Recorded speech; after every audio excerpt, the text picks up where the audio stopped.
A storm is building on every front, and the world is holding its breath. Ukraine is escalating its response with powerful new weapons as breakthrough systems quietly enter real combat for the first time. On the front line, the situation is shifting faster than ever. Ukrainian forces maneuver, Russian units stumble, and key cities reveal the truth behind enemy propaganda. Meanwhile, political shockwaves ripple far beyond the battlefield. In Washington, a deepened split changes President Trump's wartime agenda, reshaping US policy toward Ukraine.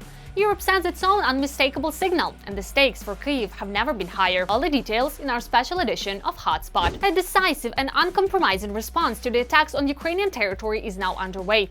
President Volodymyr Zelensky has confirmed that Ukraine is deploying its own Sapsan ballistic missiles in real combat. And that's not the only breakthrough. The advanced Flamingo missile platform is joining Ukraine's arsenal, bringing long-range, high-precision strike capability to a new level. All the details in our full report. Sapsan in action. The Ukrainian armed forces have begun using domestically produced ballistic missiles to strike the enemy. The exact specifications of the Sapsan missile are not disclosed, but its deployment by Ukrainian forces will allow them to hit enemy targets, possibly even more effectively than with the use of Attack-MS. Ukrainian missiles have twice the explosive power, fly faster, and have a much greater range. What is the exceptional advantage of using the Sapsan operational tactical missile system? That is its use against targets on the territory of the Russian Federation, even primarily on the territory of the Russian Federation, as well as against legitimate military targets in the temporarily occupied territories of Ukraine, is an exclusive sovereign right of the Ukrainian side itself. In addition to the Sapsan, the Ukrainian army is using several other domestically produced missiles against the aggressor country. This was stated by the President of Ukraine. He says that the Ukrainian side, despite the intensity of strikes on defense industry enterprises, has managed not only to preserve the infrastructure of its defense industry, but also to increase and scale up the production of its own weapons. This indicates A, the presence of qualified engineering personnel, and B, sufficient funding for Ukrainian defense industry enterprises, which are capable of scaling up the production of Ukrainian-made weapons. Virtually all Ukrainian weapons are made exclusively from Ukrainian components. Let us recall that in September of this year, Volodymyr Zelensky stated that Ukraine is actively developing long-range weaponry. He said that the test was successful and the next stage is the launch of mass production. Earlier, Ukraine began production of Flamingo cruise missiles with a range of up to 3,000 kilometers. On Friday, December 5th, the company Firepoint delivered another batch of cruise missiles to the Ukrainian military. Also in November, the armed forces of Ukraine attacked important targets on Russian territory. Long Neptune missiles were used for the strikes.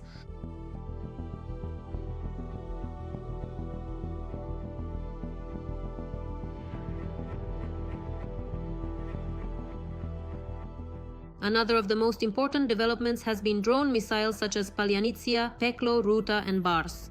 The Ukrainian side is ready to scale up and deploy its own strike capabilities across the territory of the Russian Federation.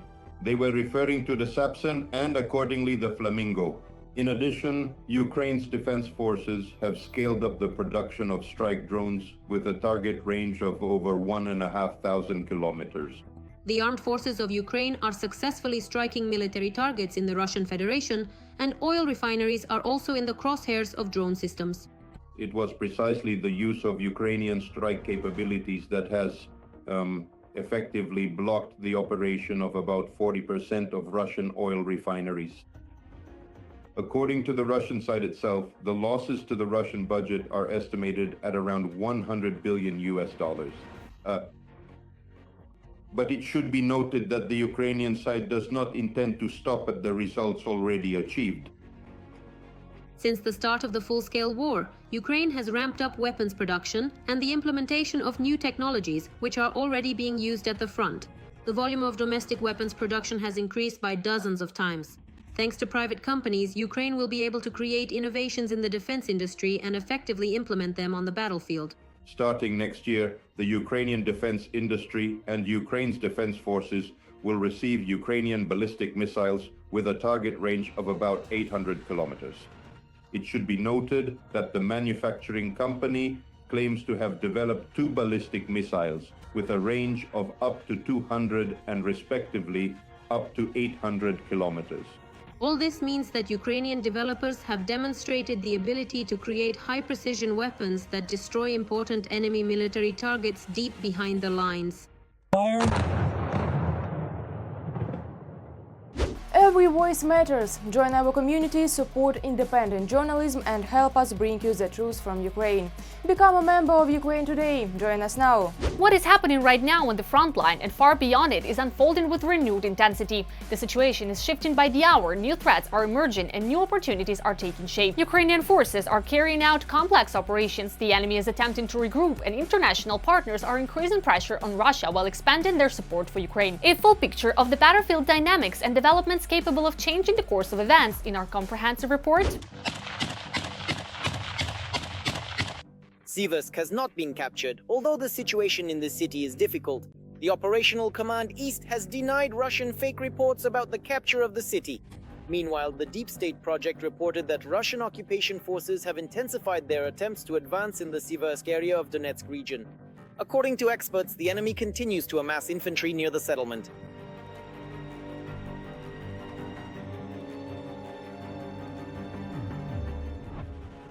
The situation also remains difficult in the Pokrovsk area. However, our command reports that the situation has nevertheless improved. The Russian advance has slowed significantly and the enemy has lost part of its logistical routes. The maneuvers carried out by our fighters, which stabilized the front, including getting out of a difficult situation in the areas of Suky Yar and Lysivka, have today leveled the front line. That is clear today. The Russians have not managed to change anything drastically, despite the enormous efforts the enemy is making today to try to advance both in the city center and accordingly into the northern districts of Pokrovsk. However, they have not succeeded in doing so. At the same time, a number of analysts report the effective encirclement of neighboring Mirnorad. According to open sources, the defense forces did have to abandon some positions. However, the occupiers closed the ring. They still can't. And accordingly, as a direct consequence of the preceding circumstances and the various factors that had been at play, the highly anticipated and much discussed event known as the Cauldron ultimately did not materialize. It failed to come to fruition, thereby altering the expected course of events and leaving a significant void where a pivotal occurrence was once foreseen. Kupiansk. The successes in Sutam have reached such a scale that they cannot be ignored. Even the Z warriors have arrived. In particular, it is reported that Russian troops in the city have already been cut off from the crossing over the Oskol River to the north, through which supplies are delivered. This raises the question, how did Gerasimov's report on the capture of Kupiansk affect the situation? Usually such things have the most negative impact. After lying to the higher-ups, the command on the ground is forced to make reality match the reports, regardless of losses or reasonable necessity. On the contrary, the Ukrainian command does acknowledge some successes by the Russian Federation in the Kharkiv region, particularly in Vovchansk. In Vovchansk, there the enemy also managed to advance a little through the ruins that Vovchansk itself is in today. Obviously, I assume that most likely the pressure in this direction may be increased. However, Russian losses today, and let's say the Russian units that are in this direction, have somewhat run out of steam. And on the southern front of the country, the front line has finally been stabilized. The alarming news that had been coming from the positions in Zaporizhzhia and Dnipropetrovsk regions in recent weeks seems to have come to an end. The reserves that arrived in these directions have accomplished their task. They have tied down the Russian assault units. today, Ukrainian defense forces managed to improve their tactical positions on the Zaporizhzhia front and in the Dnipropetrovsk region. We are not naming the locations today, but our forces have made progress forward. Accordingly, these counter-attacking actions are preventing them. This result, that the Russian army is losing momentum, is evident, but again, we expect them to reinforce with reserves. At the same time, analysts note that in recent months, amid Russia's desperate assaults, more and more footage is appearing online. Videos from Russian positions where they openly talk about the price paid to take control of this or that area, or another forest plantation. There's no rotation, no food, we drink from puddles. Once every 3 days. Water doesn't get through, food doesn't get through. The guys are dying. In a month, more than 50 people have already been killed or wounded. People, if you hear this video or know about it, please help. They're sending us to slaughter. The commanders don't even consider us human. Well, maybe this will finally reach those who are still thinking about joining the ranks of the Russian armed forces. Because for Russian contract soldiers, there simply isn't any other fate. Ukraine's defense forces retain firm control over most of Kupiansk, with Ukrainian units operating in the western, eastern, and even parts of the southern districts. Russia's statements about supposedly capturing the city are pure propaganda with no basis in reality. The key facts and frontline updates right ahead. Another resounding victory for Putin, at least in words. Comrades, the armed forces of the Russian Federation are confidently maintaining the initiative and continue to carry out the objectives of the special military operation. The enemy has been claiming the complete capture of Kupiansk in the Kharkiv region and the alleged encirclement of 15 battalions of Ukrainian defense forces in the city since the beginning of December, notes the Ukrainian Center for Countering Disinformation. In fact, in order to fuel this information psychological special operation, let's call it Kupiansk, it is clear that the Russians have already involved the so-called top officials of their state. This includes citizen Gerasimov, who calls himself the chief of the general staff of the armed forces of the Russian Federation. Accordingly, this is at least one of the Putins who is also participating in this kind of information psychological operation. And accordingly, we can see that even some Western media outlets are getting involved, reporting on the complete encirclement of Kupiansk on its total capture. Moreover, these are quite reputable publications. The claims made by the Russians are also refuted by the commander-in-chief of the Ukrainian armed forces, Oleksandr Syrsky, who added that Ukrainian troops have managed to significantly improve their tactical position directly in Kupiansk. At the moment, a successful counter-sabotage operation is ongoing in the city aimed at eliminating the enemy, of whom only a few dozen remain there. It is obvious that the Russians have not managed to achieve such significant successes on the battlefield. Despite the fierce fighting and despite the fact that the grouping of Russian troops operating from the Sever-Slobozhansky direction all the way to the Crimean front, the intensity of combat operations today is extremely high. However, even after concentrating massive forces in the Pokrovsk-Mirnorod direction and in other hotspots on our front, including the Kupiansk direction, they are not achieving success. Obviously, they need to show that all these efforts by the Russian troops are firstly producing results. The result is positive. The advance is rapid, and this information needs to be conveyed to our European partners as much as possible to show them Ukraine's weakness and accordingly the strength of the Russian army. According to the operational situation, as of the morning of December 10th in the Kupiansk direction, our defenders repelled assault actions by the occupiers towards Petropavlivka and Bohuslavka. Today we can say that the enemy has been pushed back to the northern outskirts of the city of Kupiansk itself, from where they entered, and those positions, which sometimes change hands 5, 6, or even more times, are now under the control of the defense forces. A counter-sabotage operation is underway today. In other words, we are essentially talking about clearing certain sectors of the city of Kupiansk of Russian troops in order to try to completely push the Russians out of the city.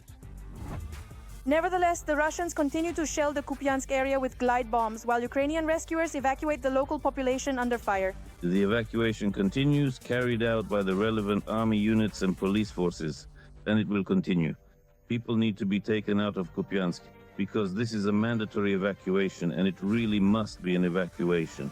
Civilians in this situation cannot interfere with the defense forces. We have seen how this ends, particularly in Kupiansk itself.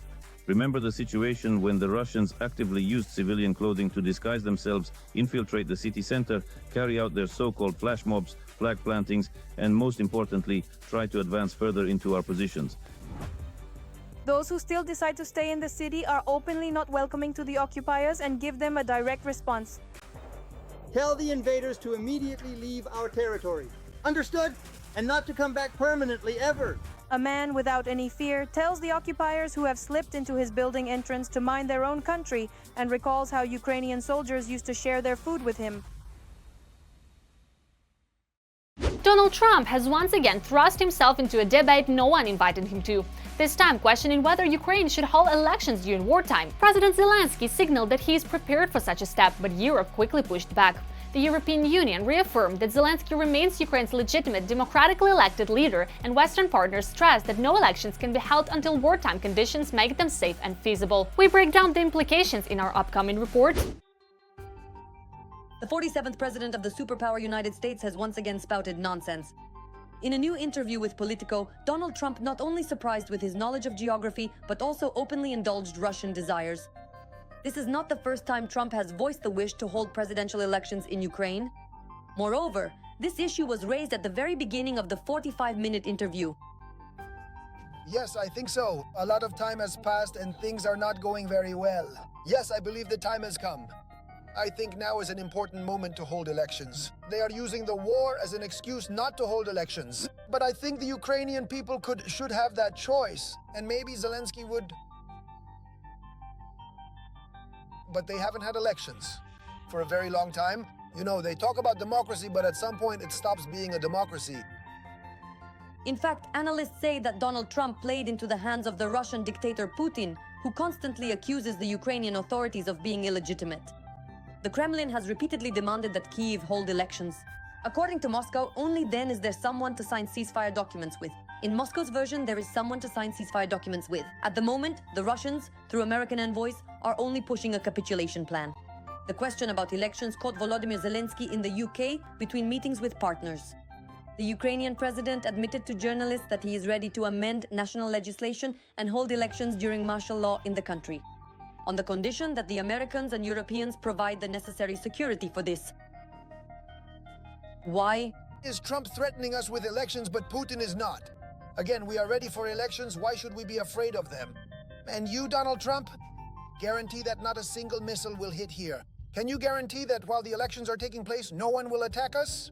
Or will 30,000 people have to sit in basements for a week or even 2 because Russia is shelling us? Look at the train station in Fastiv.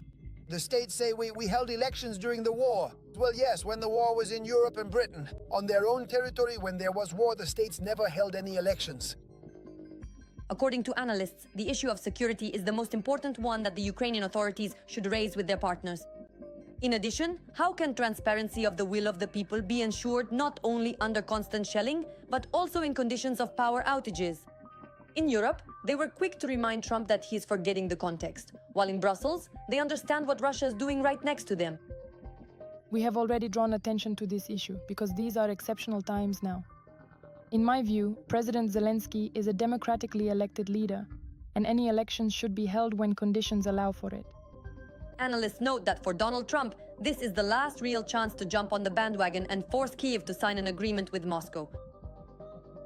Right now is the last moment when the entire active political class is on vacation, but starting from January, the marathon race will already be heading into the final stretch in the fall. In other words, there won't really be a summer break. No one will have time for that. Ukraine only comes up in between news reports about someone being trampled in a supermarket on Black Friday and, say, the Christmas tree lighting at Rockefeller Center.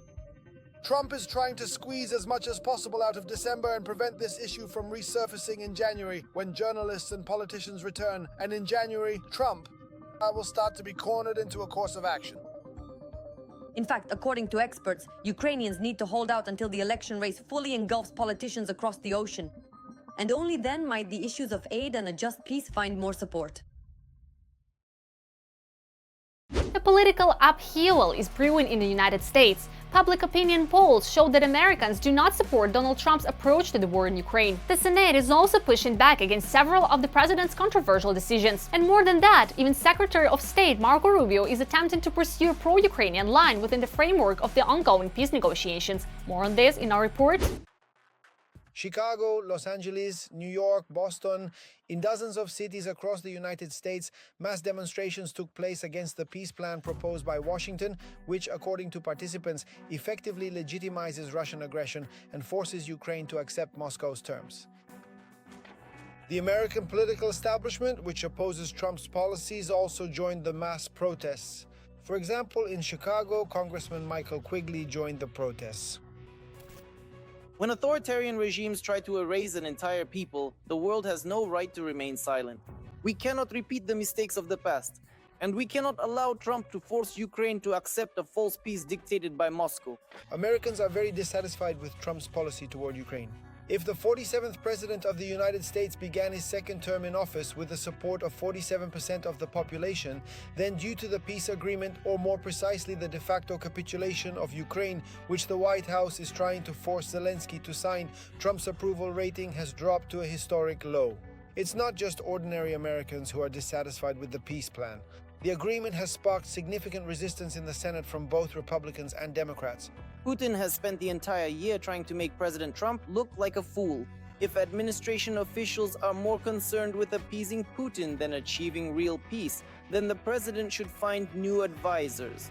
This capitulation agreement is unacceptable for America, for Europe, and for Ukraine. It was written by Putin and benefits only him.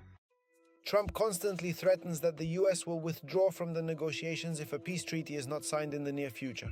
But in reality, he cannot do this at least until the US midterm elections for the House of Representatives and the Senate in November 2026.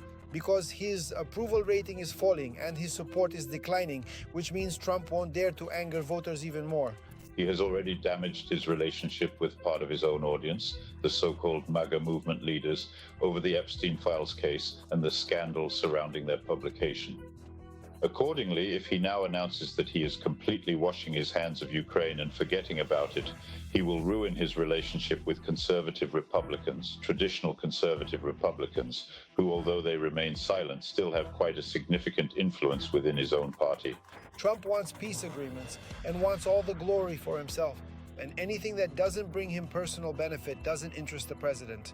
In turn, Secretary of State Marco Rubio stated in a recent interview that he holds a pro-Ukrainian position in the negotiations and assured that Ukraine has good prospects and that a peace agreement will not be signed without security guarantees. Theoretically, if everything is done right, in 10 years, Ukraine's GDP could surpass Russia's GDP. The following things are needed: stop the war, ensure that they are never invaded or attacked again, protect Ukraine's long-term sovereignty and independence, and make sure they do not become a puppet state. They are truly independent and sovereign, allowing their economy not just to recover, but to thrive and turn it into a story of prosperity. Ordinary Americans are taking to the streets in protest, and senators and congressmen are already openly expressing their disagreement with a peace deal. Even Trump's closest circle is against making concessions to Moscow. Meanwhile, the 47th president is talking about the need to hold elections in Ukraine. But if he doesn't listen to those around him, he himself might not make it to the end of his presidential term in the US. At this moment, that's all from me, Maria Farafonova. Even more hellish Frontline news in our next episode. But for now, don't forget to subscribe and hit the like button. See you soon!